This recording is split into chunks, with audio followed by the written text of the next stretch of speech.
அண்ணா சொல்லுங்கண்ணா. சொல்கிறோம்மா, நல்ல சந்தோஷம்னு விஷயந்தா. இன்னைக்கு ஒரு பெரிய டாக்டரை பார்த்தேன். அவர் ரொம்ப கைராசி டாக்டர்னு சொன்னாங்க. அதான் உன் மெடிக்கல் ரிப்போர்ட்லாம் அவர்கிட்ட காமிச்சேன். அதை வாங்கி பார்த்துட்டு உன் தங்கச்சிக்கு பார்வை கிடைக்க வாய்ப்பு இருக்குதுப்பான்னு சொன்னாங்க.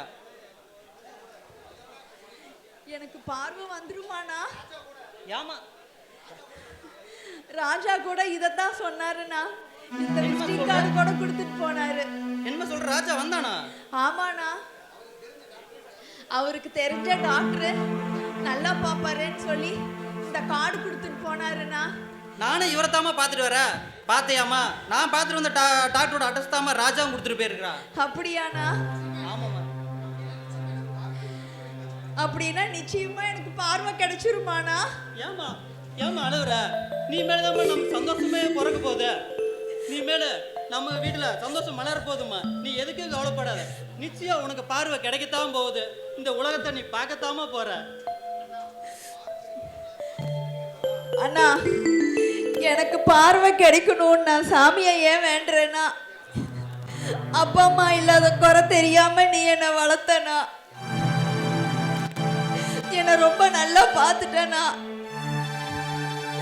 அதனாலயே சாமி கிட்ட எனக்கு பார்வை கிடைக்கணும்னு நான் வேண்டிட்டேன்னா. அண்ணனோட முகத்தை பார்த்துட்டே நான் செத்துறணும். இதுதானா? ஏமா இப்படிலாம் ஒரு வார்த்தை பேசுற? இந்த அண்ணன் உயிரோடு இருக்கிறது உனக்காகத்தாம்மா. நீ இல்லாம நான் மட்டும் தனியா வாழ்ந்துட்டு நினைக்கிறியாம்மா? அது முடியாதம்மா. தாய் இல்லாத உன்னை வளர்த்து இப்படி பேசுறதுக்காக நான் வளர்த்தன. ஏமா இப்படின்னு சொல்ற? நீ மேல இப்படிலாம் சொல்லக்கூடாதுமா. சரிண்ணா, இனிமேல் தெரியாம கூட இந்த மாதிரி நான் சொல்ல மாட்டேன். நீ மேல இப்படிலாம் சொல்லக்கூடாது. நீ சொன்ன எந்த அண்ணன் மனசு தாங்காது. சரியா? சரிண்ணா. அழாத. சரிடா. அன்னைக்கு இந்த அண்ணன் பார்த்துட்டே இருக்கணும்டா. எப்போ நீ சந்தோஷமா இருக்கணும். சரியா? சாப்பிடலாமா?